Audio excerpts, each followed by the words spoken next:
Jackson from Morton, Illinois. I've never been a huge fan of these greatest of all times discussions, but WWE calling Rey Mysterio the greatest masked superstar of all time has been bugging me for a while. I'd like your opinion on who you consider the greatest masked superstar of all time. I, for one, don't even think Rey is the greatest in WWE history and rank him behind Kane. And with Jushin Thunder Liger about to hang it up, would you put him in the conversation? I'm talking all around complete body of work in the wrestling business. Well, I can only give you my answer based on who I've been exposed to. You know, you could say El Santo may be the greatest and did more to popularize wrestling in Mexico than anyone else, but I can't judge his body of work. I mean, he retired the year I was born. I wasn't exactly sitting around watching El Santo matches. But I know they've erected statues for the man in his home country. But I think you're wrong on this. For me, the greatest masked wrestler of all time is Rey Mysterio. And here's why. His body of work in the ring, it speaks for itself, right? That's not even debatable. The number of incredible matches that this guy has had is just staggering. But he also did something that is not easy to do. He was successful everywhere he went.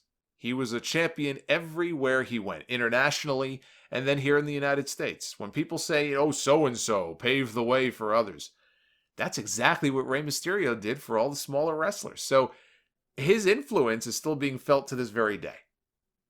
He had success in ECW. He had success in WCW. He had success, obviously when he was working down in Mexico, he was very successful and really built his name down there. He was a success in WWE, and not just as a cruiserweight, but in programs. He worked with some of the biggest names in the history of that company. You could rattle off a whole list of names from Kurt Angle to Eddie Guerrero and Chris Jericho. And I mean, he worked matches with everybody. Triple H, Shawn Michaels, The Undertaker, Edge. I'm sure a ton of other people I'm not even mentioning. And you look at how long that he has been, no man his size has ever accomplished that.